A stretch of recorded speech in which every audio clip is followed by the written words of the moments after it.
I'm Maya Chin, and I've spent the last 8 Thanksgivings listening to my family explain why I'm the disappointment.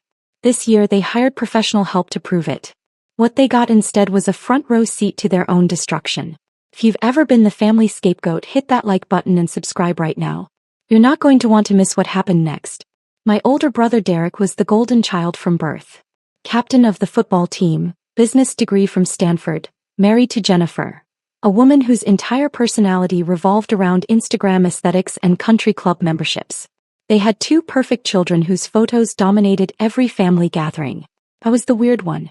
The quiet kid who preferred coding to cheerleading, who skipped family vacations to attend programming camps, who chose a state school over an Ivy because I'd already started my first company during high school. My parents never understood why I turned down their offer to pay for a prestigious university. They saw it as throwing away opportunity. I saw it as maintaining independence they couldn't later use as leverage. By 23, I'd sold that first startup for $8 million. I told no one. I enrolled in an MBA program online, lived in a modest apartment, and started building something bigger. My family assumed I was struggling, working some entry-level tech job, barely making rent. I never corrected them. Maya's going through her phase, Mom would say at family dinners, her voice dripping with concern that felt more like judgment. She'll figure out real life eventually. Derek loved it. Every family gathering became his stage. I just closed a $2 million deal, he'd announce, waiting for applause.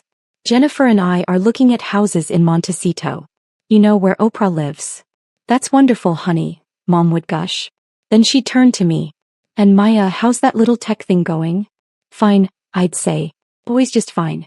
What they didn't know, I was building data-secure solutions, an AI-powered cybersecurity platform. We'd landed contracts with 3 Fortune 500 companies. Our valuation had hit $140 million. Forbes had interviewed me for their 30 under 30 list, but I'd requested they delay publication. I wasn't ready for my family to know. Why? Because I needed to see who they really were when they thought I had nothing. My grandmother Rose had died 2 years earlier. Before she passed, she'd pulled me aside at the hospital. I'm leaving you something, Maya. Don't tell them. They'll try to take it. She'd left me $2.3 million and a letter explaining why. You're the only one who never asked me for money. The only one who visited because you wanted to, not because you needed something. The rest of them are vultures. She wasn't wrong. Within a week of her death, Derek was calling lawyers about contesting the will. When he discovered the bulk had gone to me, he went nuclear. She must have manipulated Grandma, he shouted at the family meeting. Maya's been playing poor to gain sympathy. Mom nodded eagerly. We should investigate this. It's not normal for someone to hide money.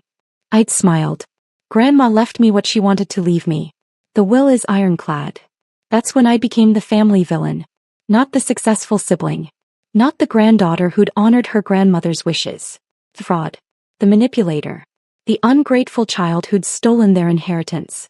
While Derek posted LinkedIn updates about his entrepreneurial journey, he was a mid-level sales manager at a software company someone else built.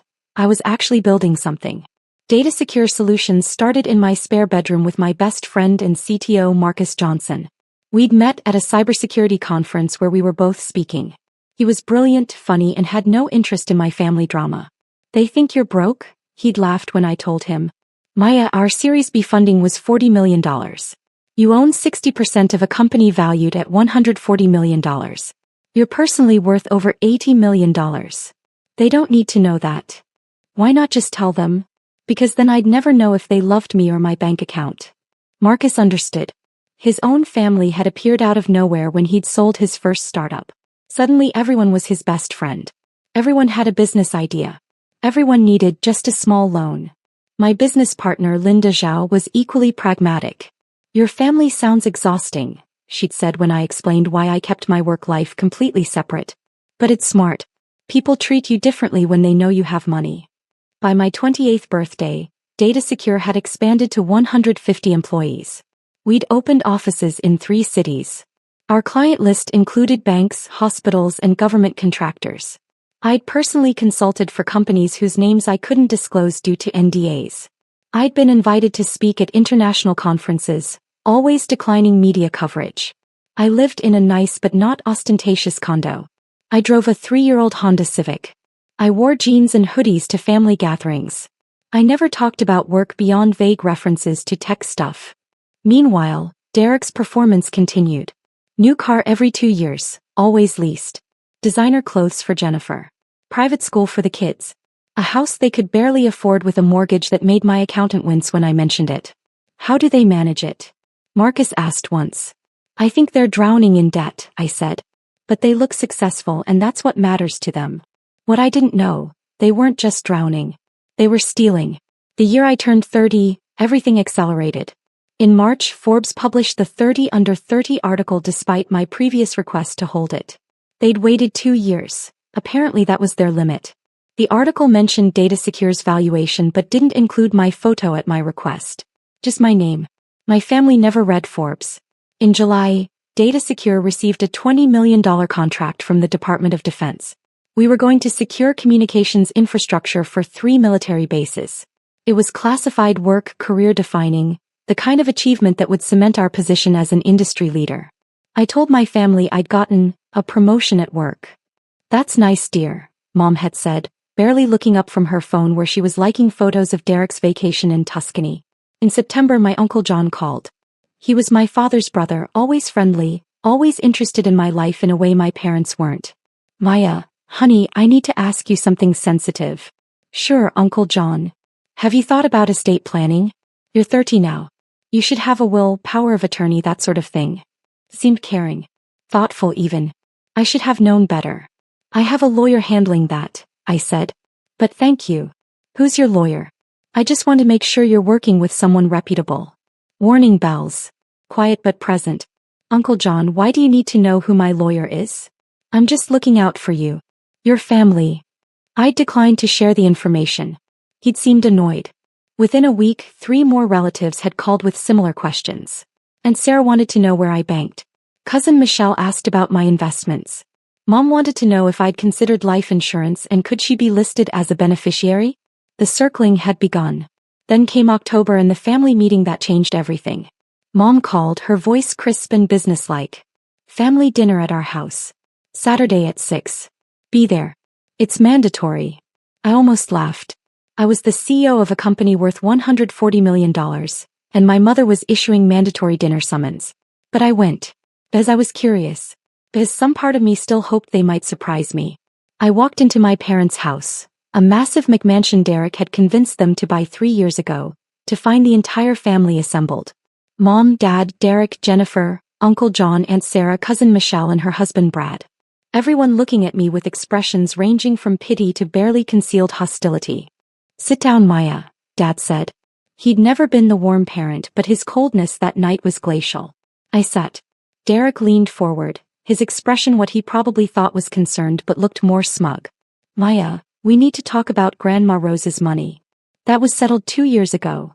We don't think it was settled fairly, Jennifer interjected. She had a wine glass in hand already half empty. We think you manipulated an elderly woman. The will was clear. Multiple lawyers reviewed it. We've been watching you, Mom said.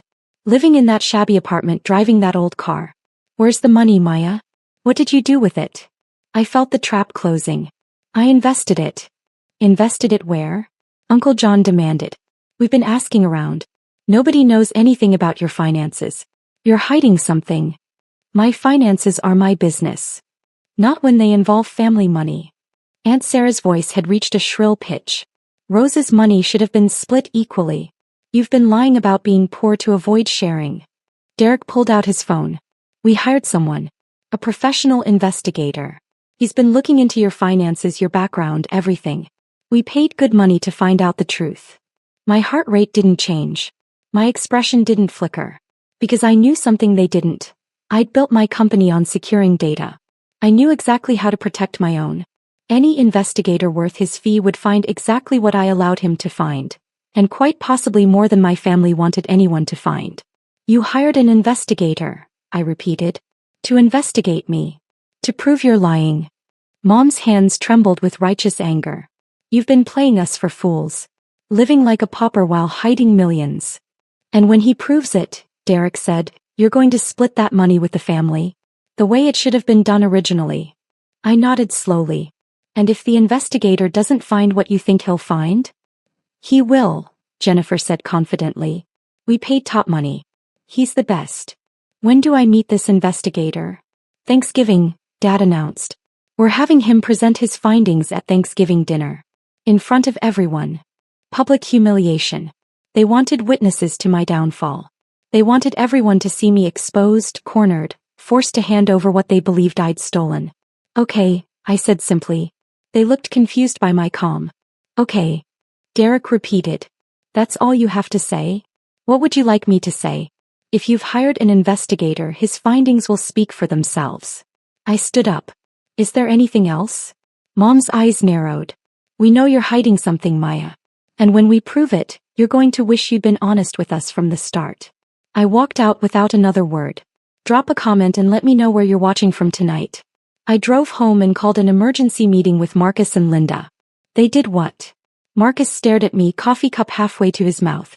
Hired a private investigator to prove I'm hiding Grandma's money. Linda started laughing. They have no idea what they've just done, do they? None.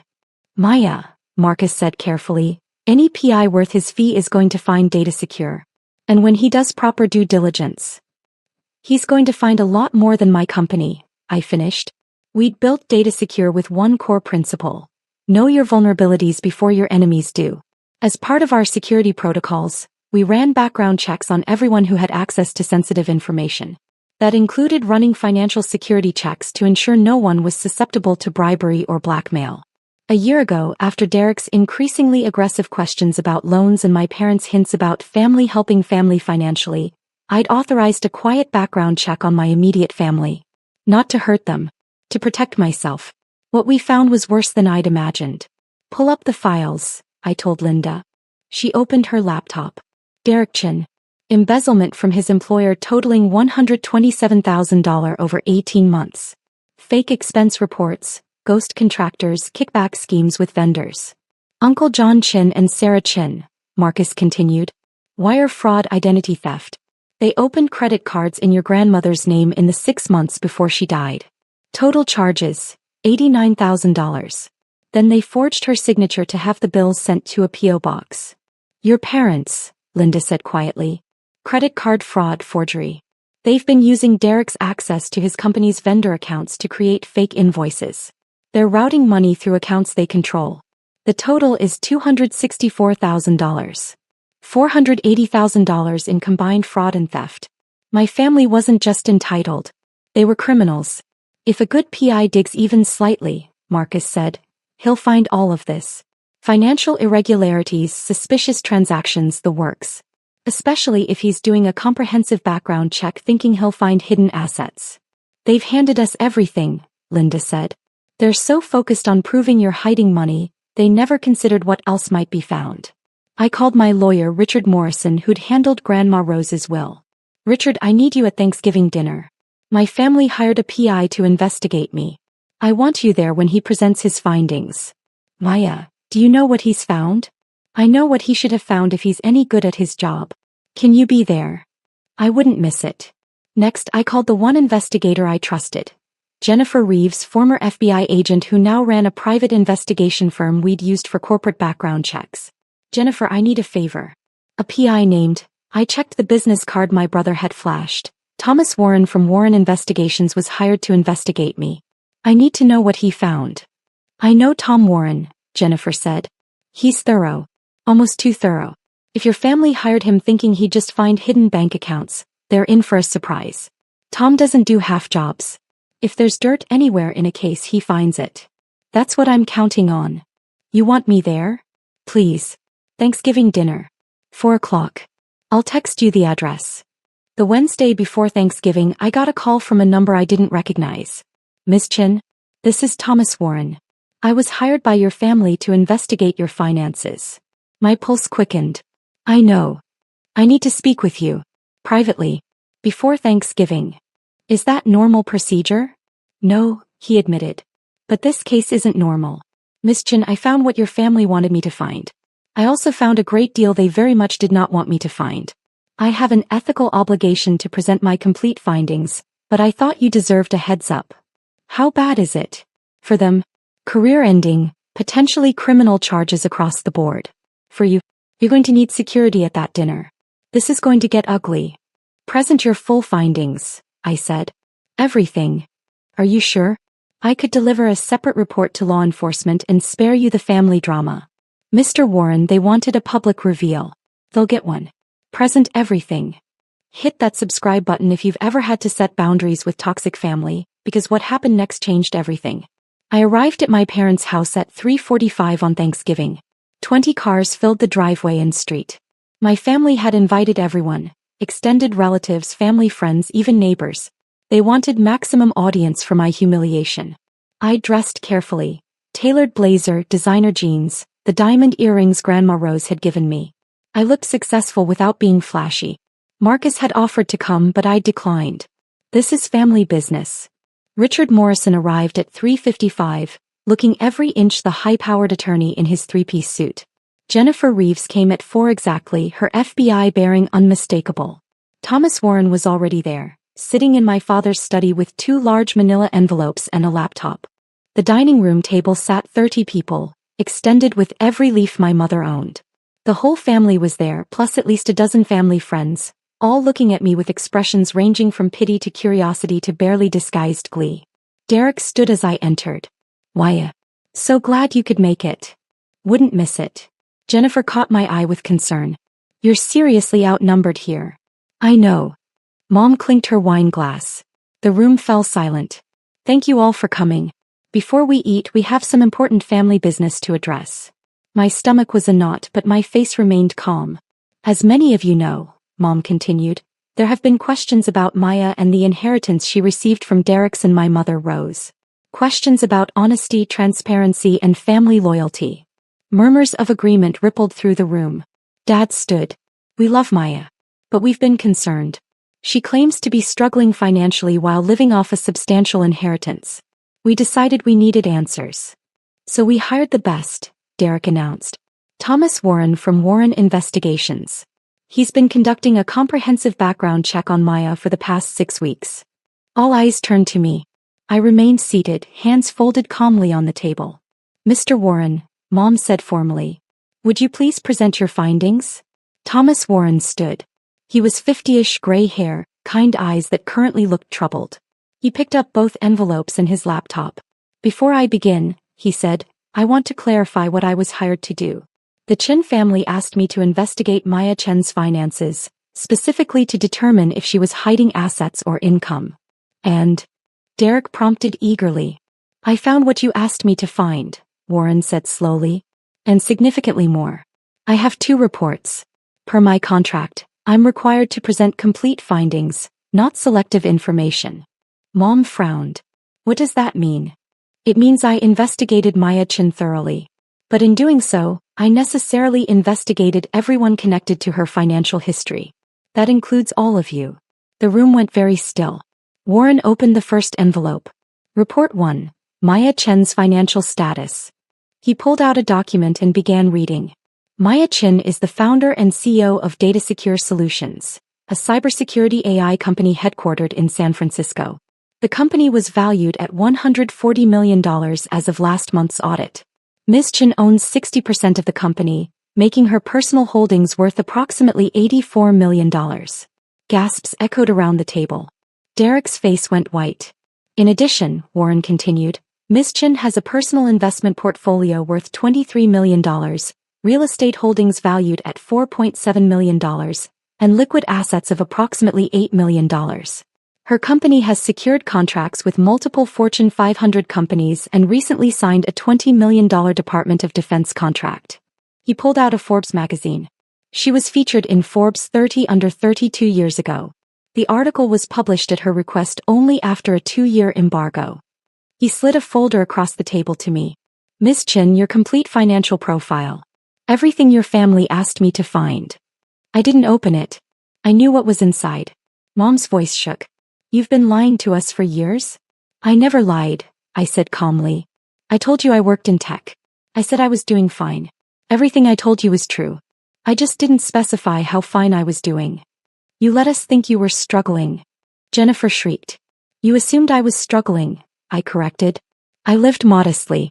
I drive an old car. I dress simply. Those were my choices. I never asked you for money. I never complained about finances. You made assumptions. Derek slammed his hand on the table. You hid this from us. Your own family. Yes, I said simply. I did. Why? Dad demanded. Because I wanted to know if you'd love me without my money. And now I know the answer. Warren cleared his throat. If I may continue, there's a second report. The room had erupted in angry muttering. Uncle John stood up. This is unbelievable. You've been hiding millions while we... Mr. Chin, Warren interrupted sharply. Please sit down. You particularly need to hear report 2. Something in his tone cut through the chaos. Uncle John slowly sat. Warren opened the second envelope. His expression was grim. Report 2. Financial irregularities discovered during investigation. My mother's face began to drain of color. In the course of investigating Maya Chin, Warren read, I conducted standard due diligence on all individuals with access to the inheritance in question.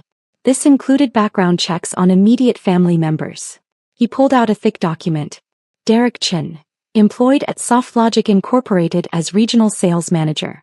During my investigation, I discovered irregularities in expense reports filed over the past 18 months. Fake vendor invoices, non-existent client entertainment expenses, ghost contractors. Total embezzled.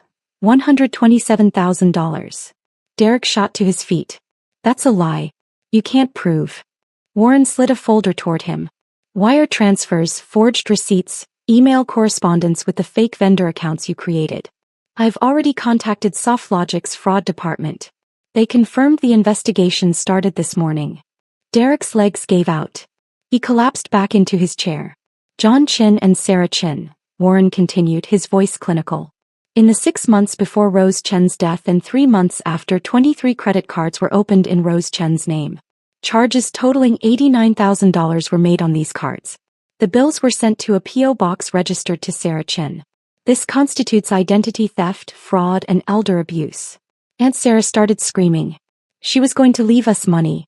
We needed. You stole from a dying woman, Warren said flatly. He slid another folder across the table. Every application, every forged signature, every bill. The U.S. Postal Inspector will be receiving this file on Monday. Uncle John was backing away from the table, shaking his head violently. Wait, Mom said, her voice strangled. Wait, there's more. Warren looked at my parents. For a moment I saw something like pity cross his face. Robert and Linda Chin, he said quietly. This is the most extensive. Working with Derek's access to SoftLogic's vendor management system, you created multiple shell companies. Fake invoices were submitted, payments authorized by Derek, and funds routed to accounts you control. The scheme has been operating for 3 years. Total fraud, $264,000. Mom's wine glass slipped from her hand and shattered on the floor. No one moved to clean it. Additionally, Warren said, there's evidence of tax fraud, falsified loan applications, and insurance fraud related to a car accident claim from 2022. He stacked all the folders neatly. Combined, the Chin family, excluding Maya, has committed financial crimes totaling approximately $480,000. I've documented everything. Emails, bank records, forged documents, wire transfers. It's comprehensive. The room was absolutely silent except for Aunt Sarah's sobbing. Jennifer stood up from the back of the room. She pulled out her badge. Jennifer Reeves, former FBI, currently private investigator. I've been consulting on this case. Mr. Warren's findings have been verified and will be turned over to appropriate law enforcement agencies. Federal charges are likely given the scope. Richard Morrison stood next. Richard Morrison, attorney. I represented Rose Chin when she drafted her will. I'm now representing Maya Chin. Any attempts to contest Rose's will or make claims against Maya's assets will be met with immediate legal action. Maya's finances are completely separate from any of your criminal activities. My father found his voice raspy and desperate. Maya, please. We can explain. No, I said simply. I stood up. Every eye in the room followed me. 8 years, I said quietly. 8 Thanksgivings where I sat at this table and listened to you explain why I was the disappointment. Why Derek was the success story. Why I couldn't understand real achievement. I looked at Derek. You embezzled from your employer while lecturing me about business ethics. I turned to my parents. You committed fraud while demanding I be more transparent. I faced Uncle John and Aunt Sarah. You stole from Grandma Rose while she was dying, then accused me of manipulating her. My voice didn't rise. I didn't shout. But every word landed like a hammer. I built a $140 million company while you were stealing hundreds of thousands of dollars and calling me a failure. I secured a Department of Defense contract while you were forging documents and calling me dishonest. I was featured in Forbes while you were committing crimes and calling me a fraud. I picked up the folder Warren had slid to me. This is everything you wanted to know about my success. Consider it my final gift to this family. I turned to Warren. Thank you for your thoroughness. To Richard, please proceed with all legal options to protect my assets. To Jennifer, the files are yours. Do what's right. Then I looked at my mother. You wanted proof I was lying. You wanted to expose me in front of everyone. You got your public reveal. Just not the one you expected. I walked toward the door. The room remained frozen. Paya. Dad's voice cracked. You can't just leave. We're family. I stopped, hand on the doorframe. No. We're related. Family is the people who love you when you have nothing. You hired an investigator to prove I was a fraud because you couldn't stand that I succeeded without your approval. You were so focused on tearing me down that you exposed your own crimes. We can fix this, Mom begged. We'll pay the money back. We'll make this right. With what money? I asked quietly. You've been stealing because you're drowning in debt. Derek's about to be fired and arrested. Uncle John and Aunt Sarah are facing federal charges. You're looking at fraud convictions. You can't fix this. You could have years ago by choosing to love me instead of resent me. But you made your choice. Jennifer called out. Maya, where will you be for follow-up questions? My lawyer has my contact information. I looked at my family one last time. Don't contact me. Any communication goes through Richard. I walked out of that house and didn't look back. The aftermath moved faster than even I anticipated. Derek was fired from SoftLogic on the Tuesday after Thanksgiving. Criminal charges were filed Wednesday. By Friday, Jennifer had left him, taking the kids to her parents' house. Their Montecito house viewing was canceled. They listed their current house for sale at a loss. Uncle John and Aunt Sarah were arrested on federal charges the following Monday. The bail was set at $50,000 each. Money they didn't have. They spent 3 days in jail before a bail bondsman would work with them. My parents received notice that they were under investigation for fraud and tax evasion on Wednesday. Their bank accounts were frozen pending the investigation. Dad's credit cards were declined when he tried to pay for groceries. Mom had a breakdown in the frozen food aisle when she realized she had no access to money. I knew all this because Marcus had set up a news alert system. Not because any of them could contact me. Richard had sent cease and desist letters to everyone, making it clear that any attempt to reach me would result in harassment charges. The extended family who'd attended that Thanksgiving dinner scattered like roaches when lights turn on. Suddenly no one had known about the investigation. Everyone claimed they'd just come for turkey. The neighbors who'd watched with such eager judgment were now avoiding my parents entirely. Within 2 weeks, Derek had accepted a plea deal, 18 months in prison, 5 years probation, full restitution. He'd have a felony record. His business career was over. Uncle John and Aunt Sarah's trial was set for 4 months out, but their lawyer was already discussing plea agreements. Federal prosecutors had everything. The P.O. box rental, the forged signatures, the credit card applications, the purchases. There was no defense. My parents faced the longest investigations. The scheme Warren had uncovered was complex, years in the making. But every shell company, every fake invoice, every fraudulent wire transfer was documented. Their lawyers gave them honest advice. Plead guilty, hope for reduced sentences. 6 weeks after Thanksgiving, I received a letter. Not to me directly. Richard intercepted it per our agreement and called to ask if I wanted to hear it. Who's it from? Your mother. I hesitated. Some damaged part of me still hoped for an apology. For acknowledgement. For something human. Read it. Richard cleared his throat. Maya, I know you won't talk to us, but I'm writing to beg you to reconsider. We're losing everything. The house is in foreclosure. We have no money. Your father can't work while under investigation. We need help. I know we made mistakes, but we're family. Family helps each other. Please reconsider. We could lose everything. Love, Mom. The letter was about money. Even now it was about money. Richard, draft a response. Tell her I did reconsider. For 8 years I reconsidered every time I sat at their table being called a failure.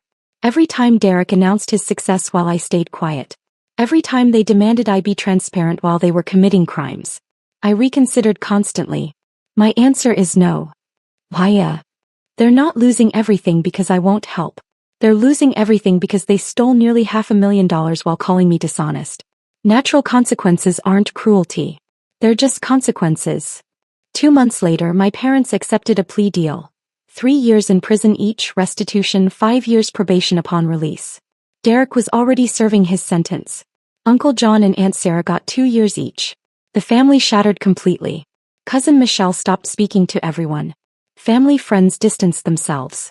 The few relatives who'd been kind to me over the years reached out quietly, apologizing for not seeing what was happening. I accepted those apologies. Because they'd never participated.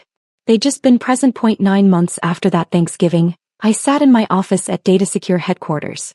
We'd just landed another major contract. The company valuation had increased to $180 million. Forbes wanted another interview. Marcus knocked on my door. You have a visitor. She says she's your cousin Michelle. I hadn't seen Michelle since Thanksgiving. Send her in. Michelle looked exhausted. Dark circles, no makeup, casual clothes. Nothing like the polished social media influencer she'd been. Maya, she said. I know you probably don't want to see me. Sit down. She sat, hands twisting in her lap. I wanted to apologize. I was at that dinner. I didn't say anything when they announced the investigator. I should have warned you. Why didn't you? Because I thought. She laughed bitterly. I thought they were right. I thought you'd been hiding money and playing victim. I didn't realize they were the ones stealing. You could have asked me directly. Would you have told me the truth? I considered that. Probably not. I wasn't telling anyone. Can I ask why? Why hide it? Why let them think you were struggling? I'd been asked this question a dozen times by Marcus, by Linda, by my therapist. I'd refined the answer. Because I needed to know if they'd love me without my success. I needed to know if I mattered beyond what I could provide. And I got my answer. Michelle nodded slowly. They called me last week. From prison. Collect calls. They wanted me to convince you to help them. What did you say? I said no. I said they did this to themselves. She looked up, tears in her eyes. Maya, I lost my whole family over this. My mom won't speak to me because I won't help pressure you. My dad says I'm a traitor. I'm sorry. Don't be. You were right. They were so focused on what you had that they couldn't see what they were destroying. And I was complicit by staying silent. We sat quietly for a moment. What will you do now? I asked. Start over. I got a job. Marketing coordinator at a startup. I'm selling my car to pay off debt. Learning to live within my means. She smiled weakly. Turns out not having family money means actually working. That's good, I said. And meant it. She stood to leave, then paused. For what it's worth, I'm proud of you. What you built. How you handled everything. You had every right to destroy them and you just walked away. I didn't destroy them. Their own choices did that. I just stopped protecting them from the consequences. After she left, I sat looking out at San Francisco. My city. My company. My life built exactly as I'd wanted it. My phone buzzed. A text from Marcus. Team dinner tonight? Linda's treating since she landed the Austin contract. I smiled. This was my family now. The people who'd believed in me when I had nothing but an idea. Who'd celebrated my success and supported my choices. Who'd never asked what I could give them, only what we could build together. I texted back, I'll be there. A year later, Data Secure was acquired by a Fortune 100 company for $320 million. I retained a leadership position and a significant stake in the merged company. My personal net worth crossed $200 million. Derek finished his prison sentence and moved across the country. Last I heard, he was working retail and living with a roommate. Jennifer remarried. The kids were fine. I'd set up trust funds for them through an anonymous donor. They'd never know it was me.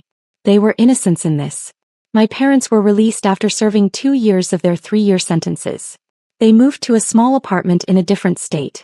My mother tried to contact me once through a friend of a friend. I declined to respond. Uncle John and Aunt Sarah declared bankruptcy. They lost their house, their cars, their reputation. They moved to a retirement community in Arizona where no one knew their history. The inheritance from Grandma Rose, the $2.3 million that started all of this, had grown to $8 million through careful investment. I donated the entire amount to a foundation supporting children of incarcerated parents. The irony wasn't lost on me. I never spoke to my family again. Some people would call that cruel. I call it self-preservation. Because here's what I learned. Family isn't about blood. It's not about obligation or guilt or shared last names. Family is the people who love you when you're struggling, not just when you're successful. Family is the people who celebrate your victories instead of trying to tear you down. Family is chosen, not assigned. My family is Marcus and Linda and the team we built together. My family is the mentor who saw potential in a quiet kid with big ideas. My family is the memory of Grandma Rose, who loved me enough to protect me from the others. My biological family chose greed over love. They chose resentment over pride. They chose to commit crimes rather than build their own success. Those were their choices. I chose to walk away. That was mine. And I've never regretted it for a single second. If you've ever had to walk away from toxic family to save yourself, tell me your story in the comments. Does any of this feel familiar? What would you have done in my situation? Hit that like button and subscribe for more stories about standing up for yourself and not letting anyone, not even family, treat you like you're less than you are. Because you're not the family disappointment. You never were. Sometimes you're just the only one strong enough to break the cycle.